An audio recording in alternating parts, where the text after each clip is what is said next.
I was sitting in my pickup truck, finishing my morning coffee, when I saw Patricia Hendricks marching across my front lawn in Gilbert, Arizona, like she owned the place. The moment I spotted that familiar purple blazer and clipboard, I knew my peaceful Tuesday morning was about to go sideways. What I didn't know was that by the end of the week, she'd be sitting in a Maricopa County jail cell facing felony charges. My name is Marcus Webb, and I'm a 34-year-old independent contractor specializing in landscaping and excavation work. I'd bought my house in the Saguaro Springs subdivision about 18 months ago, a nice 3-bedroom ranch-style home with a decent-sized yard. The neighborhood was typical suburban Arizona, with HOA rules that bordered on obsessive, but nothing I couldn't handle. I kept my grass the regulation height, my house was painted an approved shade of beige, and I generally stayed out of everyone's business. The problem started 3 weeks earlier when I'd purchased a used Bobcat E35 compact excavator for my business. It was a beautiful machine, barely 5 years old, and I'd gotten it for a steal at an equipment auction in Phoenix. The previous owner had kept it in immaculate condition, and it was perfect for the residential jobs I typically handled. I'd been parking it on the extended driveway pad I'd specifically poured 2 months after moving in, right next to my work trailer and truck. Patricia had been the HOA president for the past 4 years, and according to my neighbors, she ran the association like her own personal fiefdom. She was 52 years old, divorced, and apparently had nothing better to do than patrol the neighborhood looking for violations.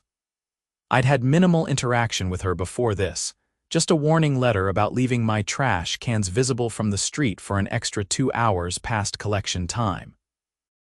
I'd ignored it, figuring it was too petty to warrant a response, but the excavator was different. The day after I brought it home, I found a notice taped to my front door.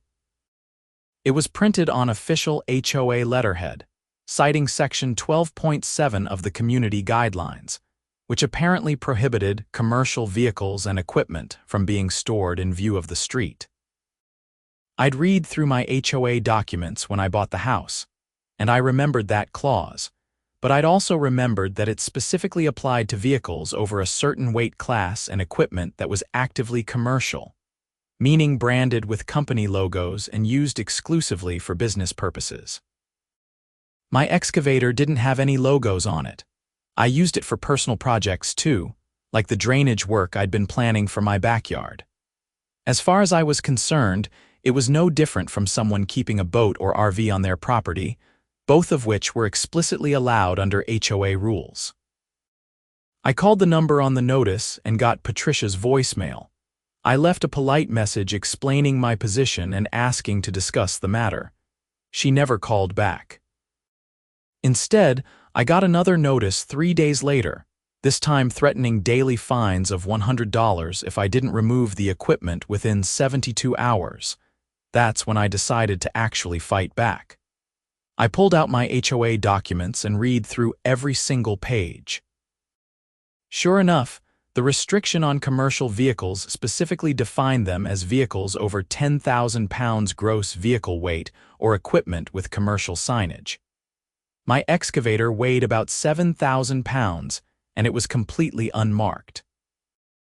I was well within my rights to keep it on my property. I drafted a formal response letter, cited the specific sections of the HOA guidelines, and included photos of my excavator showing its weight specifications and lack of commercial branding. I also pointed out that 3 other homes in the neighborhood had boats and RVs that were significantly larger than my equipment, and several neighbors ran home businesses with branded vehicles parked in their driveways daily. I sent the letter via certified mail and assumed that would be the end of it. I was wrong. Patricia showed up at my door 2 days after she would have received my letter. It was a Saturday morning, and I was getting ready to head out to a job site. She didn't knock. She pounded on the door like she was the police executing a warrant. When I opened it, she was already red-faced and fuming. "Mr. Webb, I don't appreciate your tone in this letter." "It wasn't a tone, Mrs. Hendricks. It was a factual response to an incorrect violation notice. "I determine what's a violation in this community," she said, jabbing her finger toward me. "And that monstrosity is an eyesore and a violation. According to the actual HOA guidelines, it's not. I cited the specific sections. I don't care what you think you found. The spirit of the rules is clear. This is a residential neighborhood, not a construction yard." I took a deep breath, trying to keep my cool. "Mrs. Hendricks, I'm happy to bring this to the HOA board for a formal review if you'd like. But according to the written rules, which I'm legally bound to follow, my equipment is compliant." Her eyes narrowed. "You're going to regret this attitude, Mr. Webb." She turned and walked away before I could respond. I watched her get into her white Lexus SUV and peel out of my driveway with more aggression than necessary. Over the next week, I got 3 more violation notices. One claimed my grass was a 1/4 inch too tall. Another said my house number wasn't visible enough from the street, even though it hadn't changed since I moved in. The third accused me of having an unauthorized shade structure, referring to the patio umbrella I'd been using for 6 months without issue. It was obvious harassment, and my neighbors started noticing. Tom Rodriguez, who lived 2 doors down, stopped by one evening while I was washing my truck. "Hey Marcus, I heard Patricia's been on your case about the excavator." "Yeah, she's not happy about it." Tom shook his head. "She did the same thing to the Johnsons last year. Tried to fine them for having a vegetable garden she claimed violated the landscaping rules. They had to get a lawyer involved before she backed off." "Seriously?" "Oh yeah, Patricia doesn't like it when people push back. She's used to everyone just rolling over. Word of advice, document everything, every interaction, every notice, everything. She's been sued before and she'll get sued again." I thanked Tom for the heads up and took his advice seriously. I started keeping a detailed log of every notice I received, complete with photos and timestamps. I also installed a Ring doorbell camera that week, figuring it couldn't hurt to have video evidence if Patricia's harassment escalated. That decision probably saved me from serious legal trouble. The following Tuesday, I had a major job scheduled in Scottsdale, a full landscape renovation that was going to take 3 days. I loaded up my excavator on my equipment trailer at 5 in the morning and headed out. The job went smoothly, and by Thursday evening I was wrapping up the final grading work. I got back to my house around 7 that night, exhausted and covered in dust. I unloaded the excavator back onto my driveway pad, locked it up, and headed inside for a shower. I noticed Patricia's Lexus parked 3 houses down, but I didn't think much of it. She lived on the next street over but was always cruising around the neighborhood looking for violations. The next morning, Friday, I woke up around 8 to my phone buzzing with notifications from my Ring app. I had multiple motion alerts from the front camera, all time-stamped between 6:15 and 6:45 in the morning. I pulled up the footage and felt my blood pressure spike immediately. The first clip showed Patricia walking up my driveway at 6:16. She was looking around nervously, checking to see if anyone was watching. She walked straight up to my excavator and tried the door. It was locked, as always. She pulled on the handle several times, increasingly frustrated. The second clip, time-stamped 6:23, showed her going back to her Lexus and returning with something in her hand. As she got closer to the camera, I could see it was a large, flathead screwdriver. She spent the next several minutes trying to pry open the excavator's door panel. I watched in disbelief as this 52-year-old HOA president attempted to break into my equipment in broad daylight. She wasn't successful with the screwdriver. The door was solid and the lock mechanism was internal, but the footage clearly showed criminal intent. The third clip was where things got really serious. Patricia disappeared from frame for about 5 minutes, then returned carrying a small toolbox. This time, she went straight for the control panel on the side of the excavator. She used what looked like a socket wrench to remove the panel cover, exposing the ignition wiring underneath. I felt sick watching this. She was trying to hotwire my excavator. She spent about 10 minutes fumbling with the wires, clearly having no idea what she was doing. At one point, she pulled out her phone and appeared to be watching a YouTube video or reading instructions. The excavator never started, but not for lack of trying. The final clip showed her giving up around 6:45. She was sweating and frustrated, and she looked directly at my Ring camera for just a moment. There was something in her expression that was genuinely unhinged, a level of entitlement and rage that went beyond normal HOA power tripping. She packed up her tools and walked back to her Lexus, but not before kicking the excavator's track in frustration. I sat on my bed, phone in hand, trying to process what I'd just watched. This woman had just attempted to steal equipment worth over $30,000 on camera. In broad daylight, because she didn't like where I parked it, I immediately called the Gilbert Police Department non-emergency line and explained the situation. The dispatcher took my information and said an officer would be out within the hour to take a report. Officer David Chen arrived 45 minutes later. He was professional and thorough, taking detailed notes as I walked him through the history with Patricia and showed him the Ring footage on my phone. He watched all 4 clips twice, his expression growing more serious with each viewing. "Mr. Webb, I'm going to need you to send me these videos. This is pretty clear-cut attempted theft. Given the value of the equipment, we're looking at a felony. I just want this documented. I don't know what she's capable of at this point. You did the right thing calling us. I'm going to write up a report, and a detective will likely want to follow up with you. Do you have any damage to the equipment?" We walked outside, and I showed him the excavator. The control panel was scratched and dented where Patricia had pried it open, and there were tool marks around the door handle. Officer Chen took photos of everything and measured the damage. "That's going to be more evidence for criminal mischief or vandalism charges," he said. "Plus, the attempted theft. Arizona takes property crimes seriously, especially when there's clear video evidence." After Officer Chen left, I went through the motions of my day in a daze. I had a small job scheduled that afternoon, a simple sprinkler repair in Mesa, but I could barely focus. I kept checking my phone, expecting something to happen, but the day passed quietly. That evening, I got a call from Detective Sarah Morrison with the Gilbert Police Department.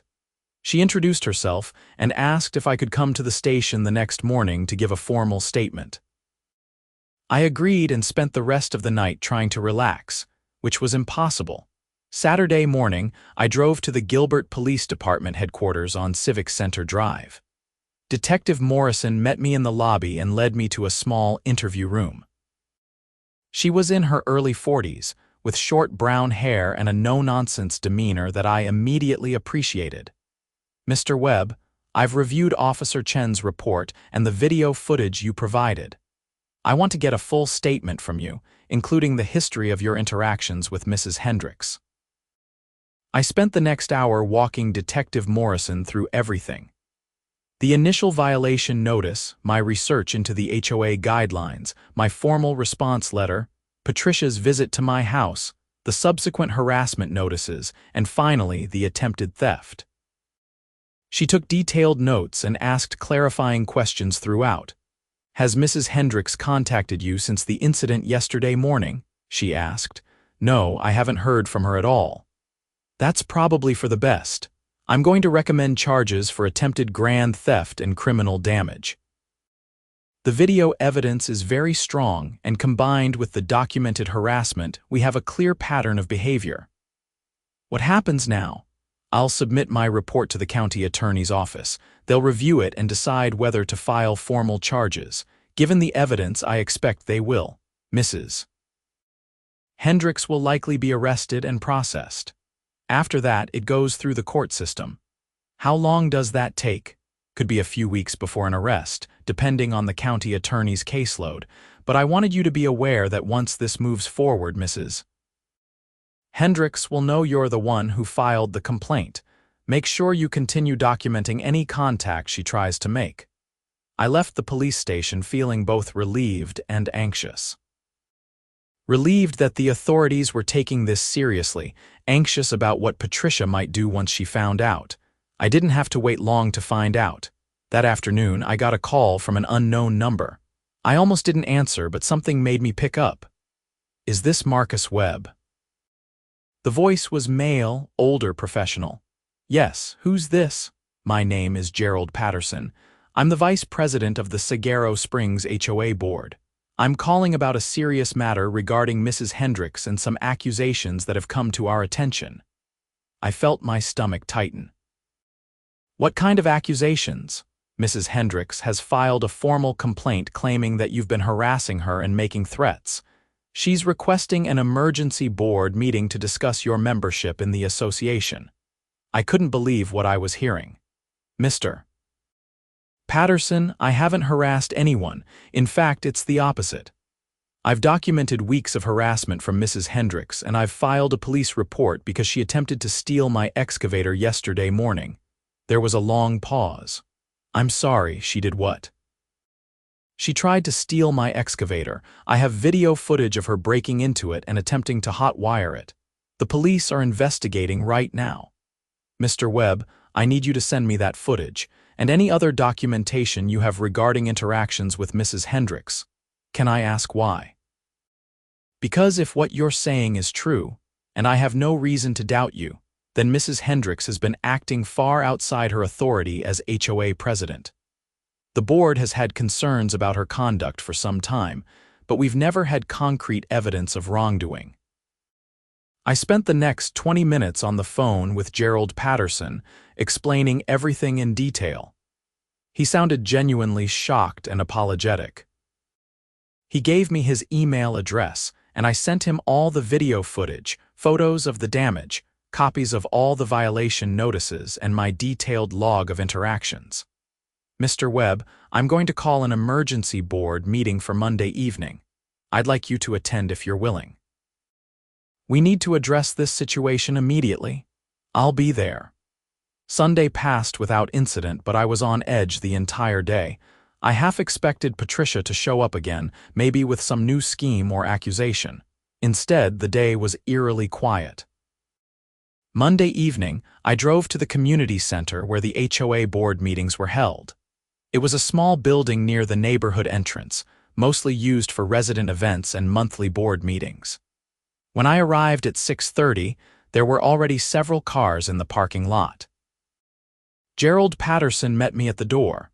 He was in his mid-60s, tall and lean with gray hair and wire-rimmed glasses. He shook my hand firmly. "Marcus, thank you for coming.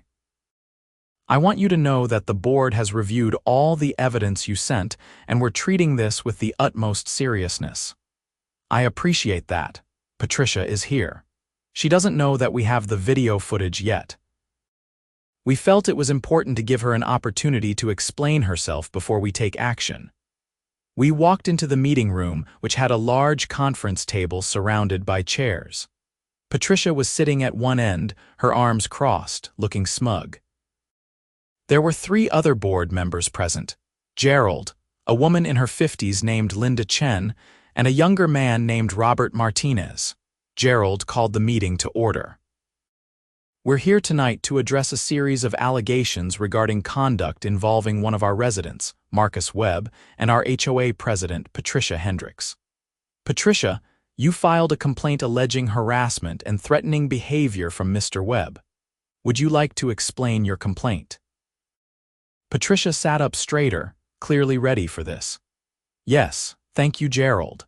Over the past several weeks, Mr. Webb has repeatedly violated HOA guidelines by keeping commercial equipment on his property.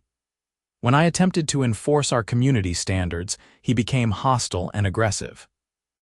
He sent me a threatening letter and has continued to park his commercial excavator in clear view of the street despite multiple warnings.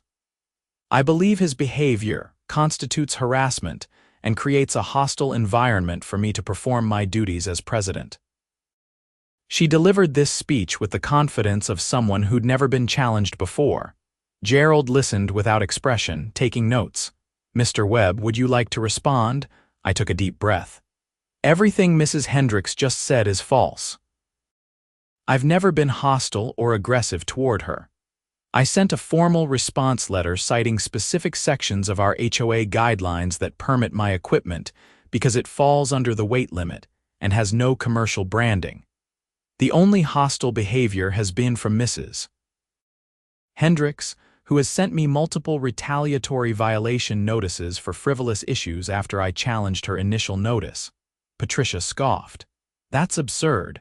I enforce the rules fairly for all residents.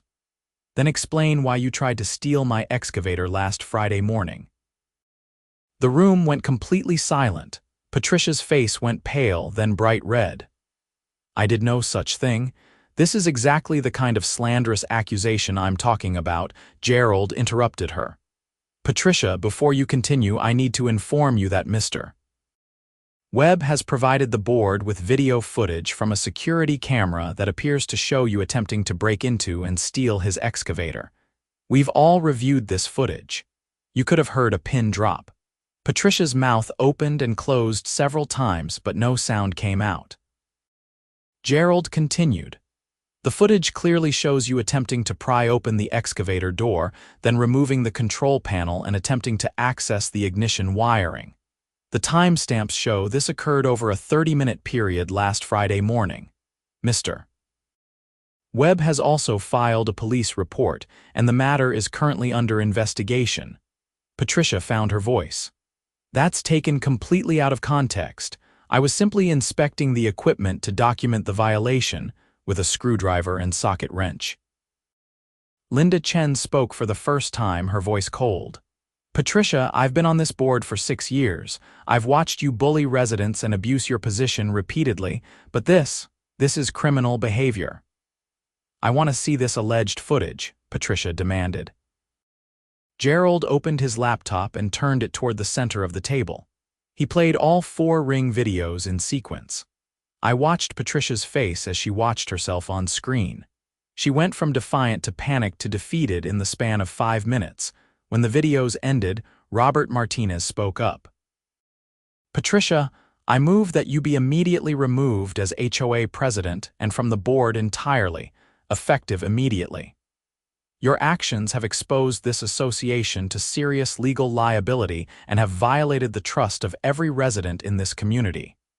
I second the motion, Linda said instantly. All in favor? Gerald asked. Aye, came the unanimous response from everyone except Patricia. The motion carries. Patricia, you are removed from your position effective immediately. Please surrender any HOA property, including keys, documents, and the association laptop.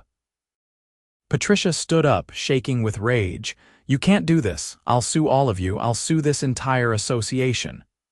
You're welcome to try, Gerald said calmly. But I should inform you that we'll be notifying our insurance company about this incident, and they may pursue action against you for the liability you've created. Additionally, the board will cooperate fully with law enforcement regarding the criminal investigation. Patricia grabbed her purse and stormed toward the door. She stopped and turned back to face me directly. This isn't over, Mr. Webb. You've made a very big mistake. Mrs. Hendricks, I'd advise you not to make any more threats, Gerald said firmly, especially not in front of witnesses. She left, slamming the door hard enough to rattle the windows. The room stayed quiet for a moment after she left. Then Gerald turned to me with an apologetic expression. Marcus, on behalf of the entire board, I want to apologize for what you've been subjected to. Patricia's behavior was completely unacceptable, and we should have intervened sooner. Your equipment is absolutely in compliance with HOA guidelines, and you will not receive any further violation notices about it. I appreciate that. We're also going to review every violation notice Patricia has issued in the past year. I suspect you're not the only resident she's targeted inappropriately. Linda nodded. We've already had 3 other homeowners reach out after hearing about your situation. Patricia has been running this HOA like her personal kingdom, and it stops now.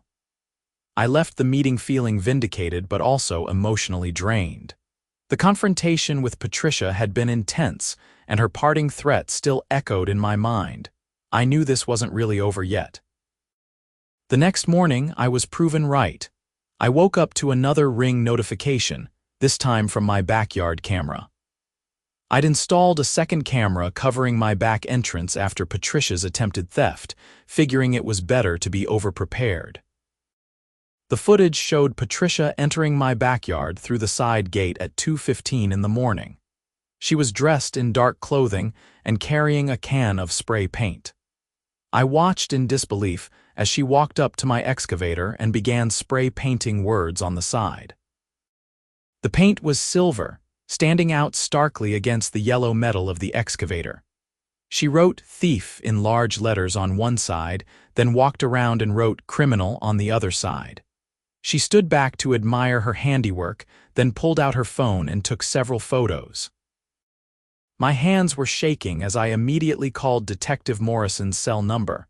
She'd given it to me during our meeting and told me to call anytime if Patricia made contact. She answered on the third ring, her voice groggy. "Morrison. Detective, this is Marcus Webb. Patricia Hendricks just vandalized my excavator. I have her on camera doing it about 3 hours ago. Send me the footage right now. I'll head to your location." I sent her the video and got dressed. Detective Morrison arrived 30 minutes later, this time with Officer Chen and another officer. They examined the excavator, took photos, and watched the security footage on my phone. "This is bold, even for someone spiraling," Detective Morrison said. "Breaking into your backyard in the middle of the night to vandalize your property after being removed from the HOA board yesterday. She's completely unhinged. What happens now? Now we arrest her. We already had enough for the attempted theft charges, but this adds vandalism and criminal trespassing. Mr. Webb, we're going to need you to get an estimate for cleaning and repairing the damage. The paint might come off with solvent, but if it damaged the finish, we could be looking at a professional repaint. That's easily a couple $1,000s. Detective Morrison nodded. "Document everything. We'll be in touch." They left, and I spent the next few hours trying to clean the spray paint off my excavator. Some of it came off with paint thinner, but the silver paint had bonded with the yellow finish in several places, leaving ghostly outlines of the words she'd written. I'd need a professional to properly fix it. I called an equipment painting specialist in Phoenix and explained the situation. They said they could do the repair, but it would take a week and cost $2,800 to properly strip and repaint the affected panels. I got the estimate in writing and forwarded it to Detective Morrison. That afternoon, I got a text from Tom Rodriguez. "Dude, did you see the Nextdoor post?" I opened the Nextdoor app and saw that Patricia had posted a long rant about me, claiming I was a dangerous criminal who was threatening her, and that the HOA board had conspired to protect me. She urged neighbors to be vigilant and implied that I was involved in illegal activities. The post had been up for about 2 hours and had a dozen comments, most of them from people defending me and calling out Patricia's history of harassment. Several neighbors mentioned their own negative experiences with her. Tom had commented with a simple, "This is defamatory and false." Patricia was removed from the board for trying to steal Marcus's equipment. There's video proof. I took screenshots of everything and sent them to Detective Morrison. At this point, I was building quite a file. 2 days later, on Wednesday morning, I got a call from Detective Morrison. "Mr. Webb, I wanted to let you know that we arrested Patricia Hendricks this morning at her home.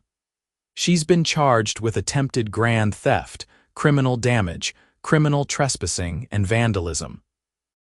The county attorney's office is taking this seriously because of the video evidence and the pattern of escalating behavior." How did she react to being arrested? About as well as you'd expect. She claimed we were all conspiring against her and that you'd faked the videos somehow. She's been booked and processed. Her arraignment is scheduled for Friday morning at the Southeast Regional Justice Center. Do I need to be there? Not unless you want to be. We have all the evidence we need. She'll likely be released on her own recognizance since she's not a flight risk, but the judge will probably issue a restraining order prohibiting her from contacting you or coming near your property. That would be good. One more thing. Her lawyer might reach out about a plea deal at some point. These cases usually don't go to trial when the evidence is this clear-cut, but that's down the road. For now, just continue documenting anything else that happens. Friday came and I decided to attend Patricia's arraignment. I wanted to see how this played out, and I felt like I owed it to myself to be there after everything she'd put me through. The Southeast Regional Justice Center was busy that morning, with dozens of cases on the docket. I sat in the gallery and waited for Patricia's case to be called. She appeared via video from the jail, wearing an orange jumpsuit and looking haggard. Her lawyer, a young public defender who looked overwhelmed, stood next to the camera. The judge, a stern woman in her 60s named Judge Margaret Reeves, reviewed the charges and the arrest report. She asked Patricia how she pleaded. "Not guilty, Your Honor," Patricia said, her voice shaky. "This is all a misunderstanding. I was just trying to—" "Mrs. Hendricks, your lawyer will present your defense in court," Judge Reeves interrupted. "Right now, I'm setting bail at $10,000 and issuing an order of protection. You are not to have any contact with Marcus Webb, directly or indirectly. You are not to go within 300 feet of his residence or workplace. Do you understand?" "Yes, but Your Honor, he lives in my neighborhood. Then you'll need to take a different route when driving through the neighborhood. Do you understand the order?" "Yes, Your Honor." The judge set a preliminary hearing date for 3 weeks out and moved on to the next case. Patricia's face disappeared from the screen, and I left the courtroom feeling like a weight had been lifted.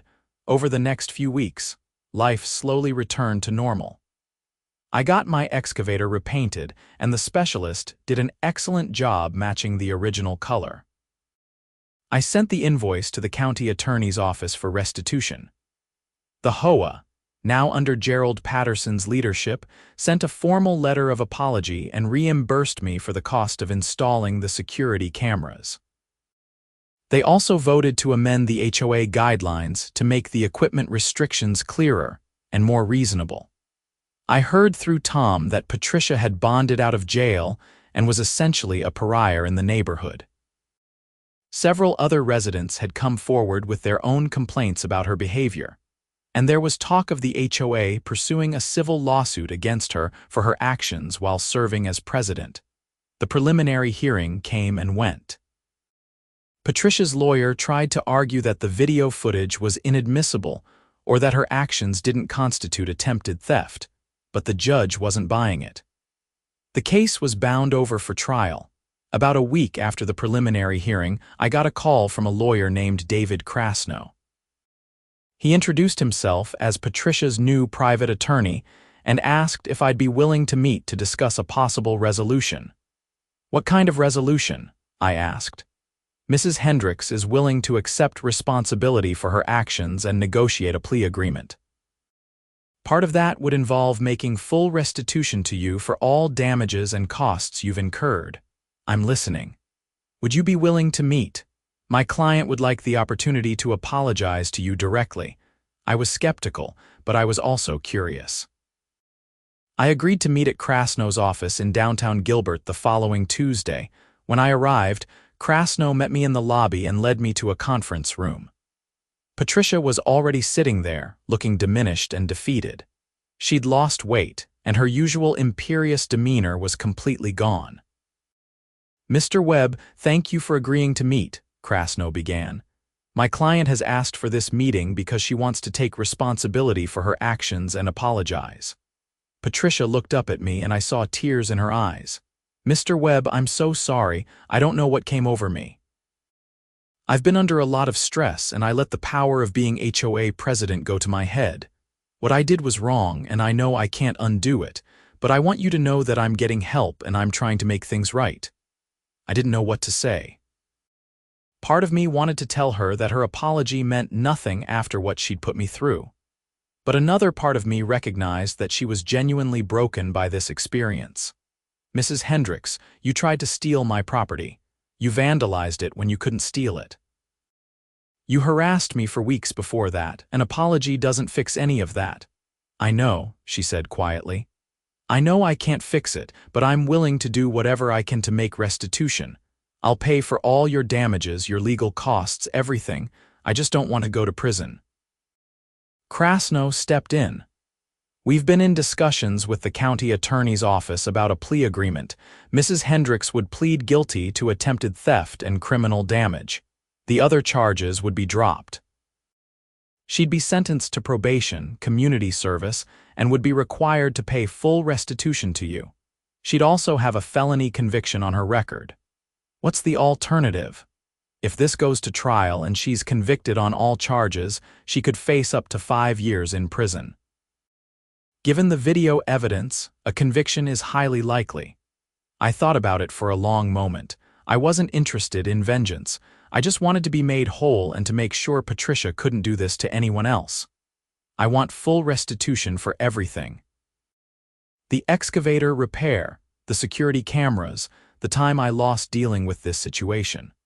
I also want a written apology that I can share if anyone asks about this situation.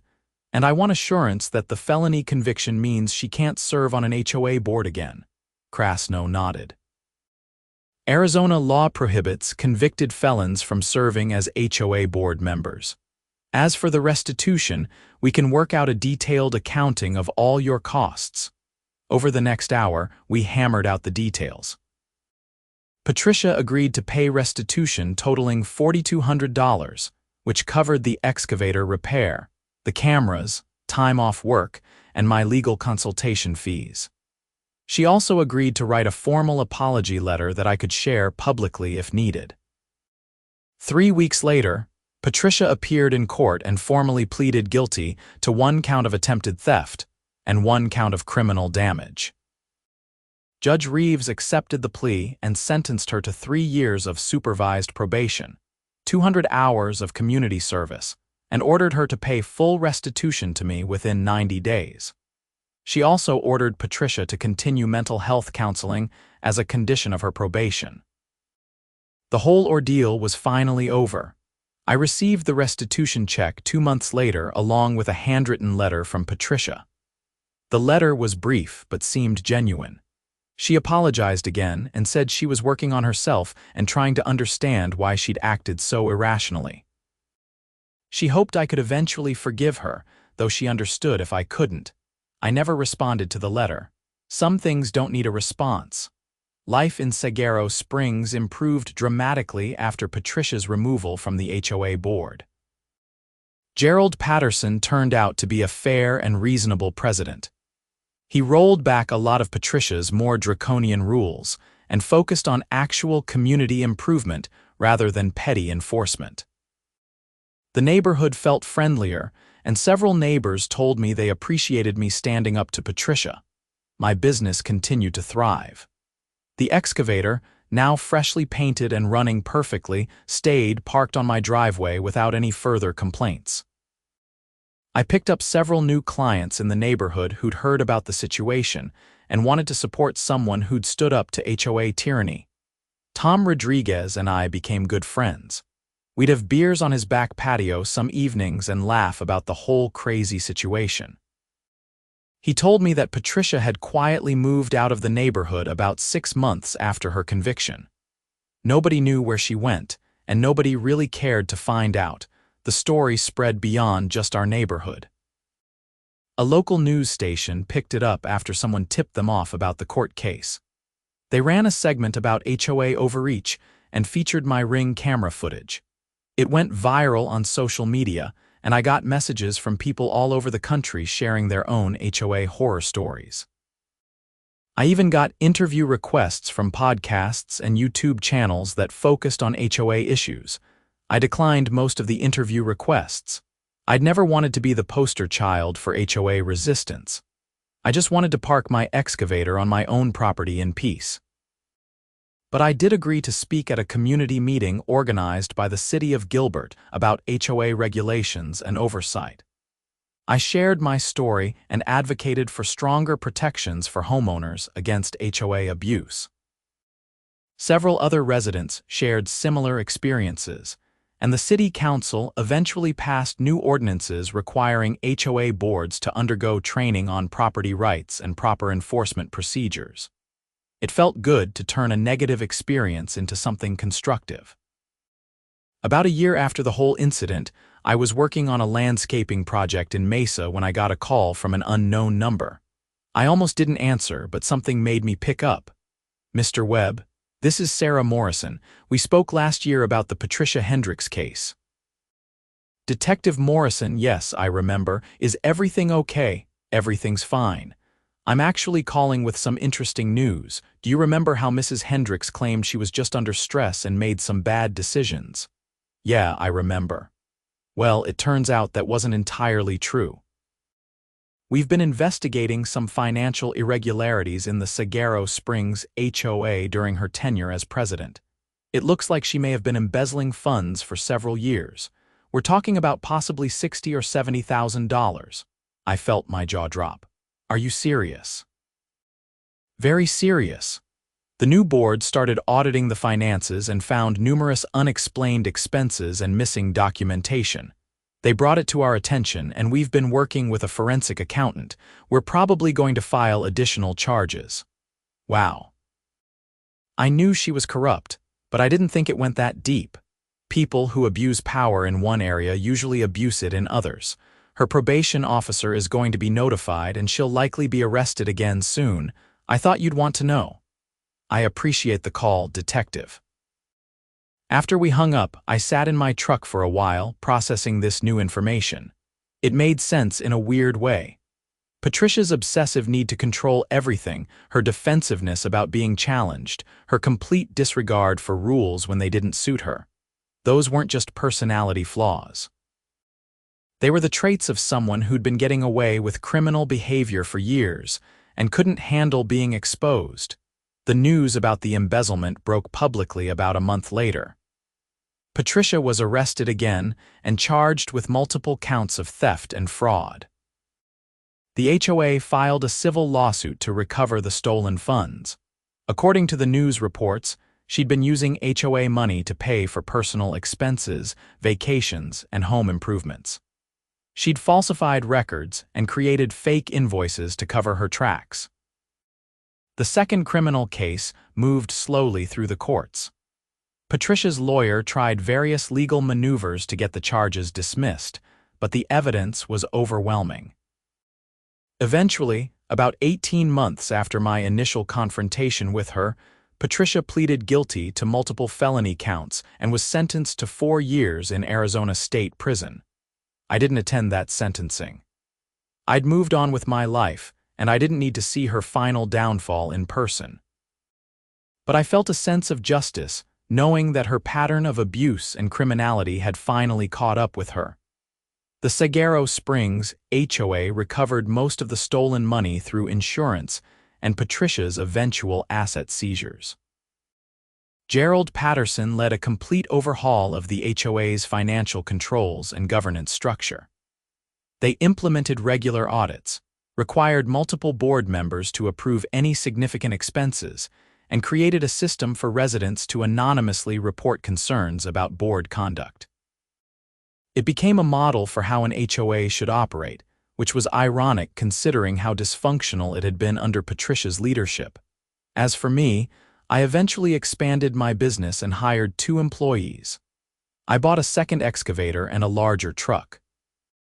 My company, Webb Landscaping and Excavation, became known for quality work and fair pricing. I still lived in the same house in Sagaro Springs, and my equipment still sat on my driveway pad, now completely uncontroversial. I dated a woman named Jennifer for a while, a teacher I met at a neighborhood block party. She thought the whole HOA story was hilarious and loved that I'd stood up for myself. We ended up moving in together after about a year, and she brought a new energy to the house. She got along great with the neighbors and even joined the HOA social committee, helping organize community events. Life was good. One evening, about 2.5 years after the initial incident with Patricia, Jennifer and I were sitting on our back patio, grilling dinner and enjoying the Arizona sunset. Tom Rodriguez and his wife came over to join us, and we were all laughing about some neighborhood gossip when Tom brought up the Patricia situation. You know, Marcus, I've been thinking about that whole thing with Patricia. It's crazy how much she screwed up her life over a parking dispute. It wasn't really about the excavator, I said. That was just the trigger. She had this need to control everything and everyone. When I pushed back, it exposed who she really was. Do you ever wonder what happened to her? Tom's wife, Maria, asked. Like, what made her that way? I'd actually thought about that a lot over the years. I think some people get a little bit of power and they can't handle it.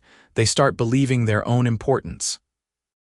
Add in whatever personal issues she had, maybe her divorce, maybe financial stress from stealing money, and it created this toxic mix. Well, I'm glad you stood your up to her, Jennifer said, squeezing my hand. This neighborhood is so much better now. And you showed everyone that you don't have to just accept it when someone with authority abuses their position. I got lucky, I admitted. If I hadn't installed those cameras when I did, it would have been her word against mine. Always document everything. Tom raised his beer. To documentation and standing up to HOA tyrants. We all clinked our bottles together and laughed. Later that night, after everyone had gone home and Jennifer had fallen asleep, I stood in my backyard looking at my excavator. The paint job had held up perfectly, and the machine had served me well over the past few years. It was funny how such a simple piece of equipment had become the center of such drama. But more than that, it represented something important to me. It represented the principle that you don't have to accept being bullied or pushed around just because someone has a title or position. You have rights, and those rights matter. Sometimes standing up for those rights is uncomfortable or scary, but it's necessary. I thought about Patricia sometimes. Not often, but occasionally I'd wonder if prison had changed her at all, if she'd gained any self-awareness about her behavior. I hoped so for her sake. But I also knew that some people never change, never accept responsibility for their actions even when faced with overwhelming evidence of their wrongdoing. The legal system had worked in my case. The evidence was clear, the police and prosecutors took it seriously, and justice was served. But I knew I was fortunate. Not every HOA dispute ends with the abuser being held accountable. Too many homeowners suffer in silence, afraid to challenge the people who have power over their homes and their lives. That's why I'd eventually agreed to do a few interviews and speak at that city council meeting. If my experience could help other people understand their rights and encourage them to stand up to HOA abuse, then maybe something good came out of all that stress and drama. A few months after that evening conversation, I got an unexpected letter in the mail. It was from Patricia's adult daughter, someone I didn't even know existed. The letter was long and emotional. She explained that she'd been estranged from her mother for years due to Patricia's controlling behavior and inability to admit fault. She'd only recently learned about everything that had happened with the HOA and the criminal charges. She apologized on her mother's behalf and thanked me for holding her accountable. She said that Patricia's arrest and conviction had finally forced her to confront her behavior patterns and seek serious mental health treatment. The daughter didn't excuse her mother's actions, but she wanted me to know that Patricia was working on herself in prison and had expressed genuine remorse. The letter concluded with a request that I not respond, as the daughter didn't want to create any obligation or expectation. She just wanted me to know that my decision to press charges, while difficult, had potentially saved her mother from continuing down a destructive path. I read the letter several times and then filed it away with all the other documents from that period. I appreciated the sentiment, and I hoped it was true that Patricia was changing. But that wasn't my responsibility or my concern. I'd done what I needed to do to protect myself and my property, and the legal system had handled the rest. Time continued to move forward. The neighborhood thrived under competent HOA leadership. My business grew steadily. Jennifer and I got engaged and started planning a wedding. Life was full and good.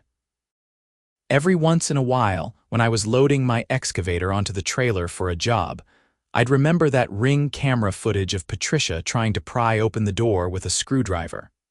It seemed almost surreal now, like something from a TV show rather than real life. But it had been real, and it had taught me valuable lessons about standing up for yourself and documenting everything. The story became something I'd occasionally share at parties or with new clients who'd comment on my excavator. It was a good story, with clear villains and heroes and justice being served. People loved it because it tapped into a common frustration with petty bureaucrats and power-hungry officials. Everyone knew someone like Patricia, or had dealt with an unreasonable authority figure at some point. But beyond being a good story, it was a reminder that your home is supposed to be your sanctuary. HOAs exist, in theory, to protect property values and maintain community standards. When they're run properly, they can do that effectively.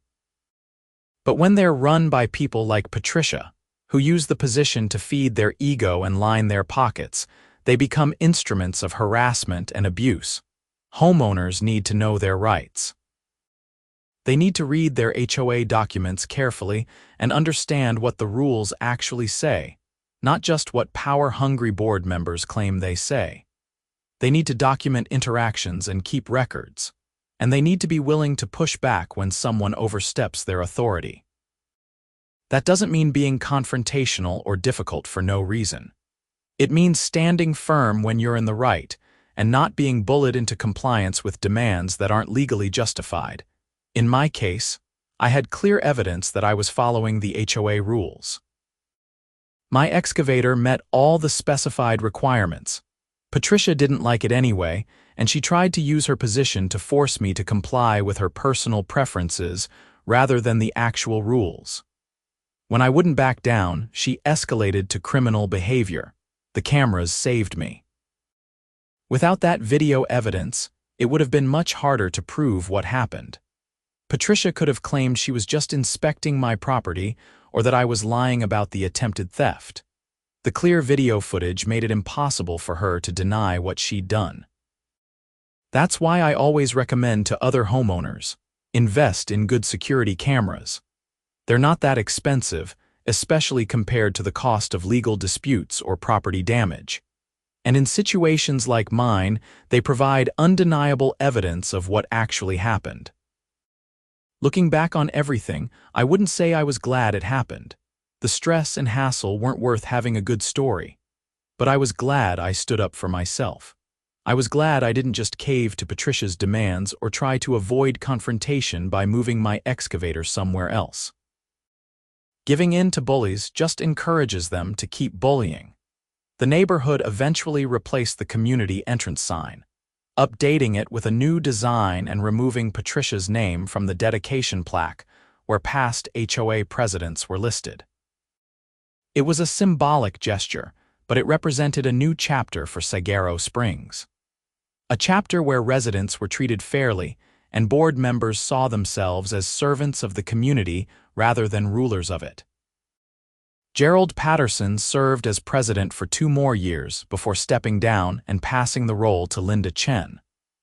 Under their leadership, the HOA became something people actually appreciated rather than resented. They focused on organizing social events, maintaining common areas, and mediating disputes fairly.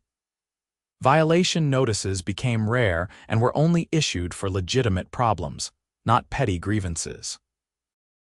I eventually became friends with several other board members and even considered running for a position myself, though I ultimately decided I was too busy with my business. But I stayed engaged with HOA matters and made sure to vote in every election. That was another lesson from the Patricia experience. HOA governance matters, and residents need to pay attention to who's running things. Apathy creates power vacuums, and power vacuums get filled by people like Patricia who crave control. If more residents had been paying attention earlier, if they'd pushed back against her petty enforcement and questioned her financial management, maybe things wouldn't have gotten as bad as they did. But that's the nature of these situations. They escalate gradually, with each small abuse of power emboldening the person to go further. By the time it becomes obvious that something's wrong, the damage is already done. My case became something of a cautionary tale in HOA circles. I heard from several HOA management companies that they used my story in training sessions about the importance of following proper procedures and respecting homeowner rights. Some communities even revised their governing documents to include stronger protections against board member overreach. If that was Patricia's legacy, it was at least something positive. Jennifer and I got married in a small ceremony at a venue in downtown Phoenix. Many of our neighbors attended, including Tom and Maria and Gerald and his wife. It was a great celebration, and I felt grateful for the community we'd built in Saguaro Springs. Despite all the drama with Patricia, or maybe because of it, the neighborhood had come together and become stronger. We honeymooned in Hawaii for 2 weeks, and it was wonderful to completely disconnect from work and stress and just enjoy time together. When we got back, I dove back into my business with renewed energy. I'd landed a major contract with a commercial developer, and it required purchasing additional equipment and hiring more employees. My little landscaping company had grown into something substantial, employing 8 people and grossing over $1 million annually. None of that would have been possible without the excavator that had started all the trouble with Patricia. In a weird way, her attempted theft had been a turning point for me. It forced me to stand up for myself and showed me that I could handle adversity without backing down. That confidence carried over into my business decisions. I took on bigger projects, bid on commercial work I might have been intimidated by before, and grew the company strategically. The excavator became the first of a whole fleet of equipment, and Webb Landscaping and Excavation became known as one of the better contractors in the Gilbert and Mesa area. Years passed. Patricia was released from prison after serving about 2.5 years of her 4-year sentence. I heard through the neighborhood grapevine that she'd moved to Tucson to live with family and was working a retail job. She'd lost everything: her house, her reputation, her position, her freedom. All because she couldn't handle being told no about where someone parked their excavator. It seemed like such a waste. If she just followed the actual HOA rules instead of her personal preferences, none of it would have happened. If she'd accepted my initial response letter and moved on, she'd still be living her life uninterrupted. But ego and entitlement had driven her to keep escalating until she committed actual crimes. I didn't feel sorry for her, exactly. She'd made her choices and faced the consequences. But I did think it was sad that someone could be so consumed by the need for control that they'd destroy their own life over something so trivial. The excavator that started it all eventually got retired after about 8 years of hard use. I sold it to a small contractor in Tucson and replaced it with a newer model with better fuel efficiency and more features. But I took photos of the old machine before it left, and I kept them in my office as a reminder of where everything started. Sometimes clients would notice the photos and ask about them, and I'd tell them the story. It never got old, really. The reactions were always satisfying. The shock when I described Patricia trying to hotwire the excavator, the satisfaction when I explained how the cameras caught everything, the justice when I revealed she went to prison. It was a good story because it had a clear moral. Don't mess with other people's property and don't abuse whatever power you're given. Simple lessons, but apparently not everyone learns them. Jennifer and I eventually started a family. Our daughter was born healthy and perfect, and we named her Claire. The neighborhood threw us a baby shower, organized by the current HOA social committee. It was touching to see how much the community had transformed from the toxic environment Patricia had created to the supportive, friendly place it had become. Claire grew up hearing the story of Daddy's excavator and the mean HOA lady in kid-friendly versions. As she got older, we told her the full story, using it as a teaching moment about standing up for yourself and doing what's right even when it's difficult. She thought it was cool that her dad had been on the news and that there were YouTube videos about our situation. I had to explain that being internet famous for a HOA dispute wasn't exactly the kind of fame most people aspire to, but she thought it was neat anyway. The Excavator incident defined a period of my life, but it didn't define me. I was a husband, a father, a business owner, a neighbor, a friend. The situation with Patricia was just one chapter, albeit a dramatic one, in a much larger story. But it was an important chapter because it taught me that you can't let bullies win, whether they're playground bullies or HOA presidents or anyone else who tries to use their position to push people around. You have to stand firm in your rights and be willing to fight for them when necessary. The legal system worked in my case, but I recognized that I was fortunate. I had clear evidence, cooperative police and prosecutors, and a judge who took the matter seriously. Not everyone in similar situations is so lucky. That's why the broader lessons about documentation and knowing your rights are so important. Now, sitting in my home office years after everything happened, I can look back on the whole experience with a sense of perspective. It was stressful and frustrating at the time, but it led to positive changes in the neighborhood and taught me valuable lessons about resilience and standing up for principle. The excavator currently sitting on my driveway pad is a newer, better model than the one Patricia tried to steal. But every time I walk past it, I'm reminded of that crazy period when a simple parking dispute spiraled into criminal charges and prison time for a woman who just couldn't accept not getting her way. It's a reminder to stay humble, respect other people's rights, and remember that the power and authority we're given in any position is a responsibility, not a weapon to wield against people we don't like. Patricia learned that lesson the hard way, and it cost her everything. I learned it by watching her self-destruct and being forced to defend myself against her increasingly unhinged behavior. The neighborhood learned it too, and we're all better for it. Saguaro Springs is now the kind of community that HOAs are supposed to create. Well-maintained, harmonious, and respectful of individual property rights within reasonable community standards. And my excavator still sits on my driveway, completely compliant with HOA rules, a silent testament to the importance of standing your ground when you know you're right.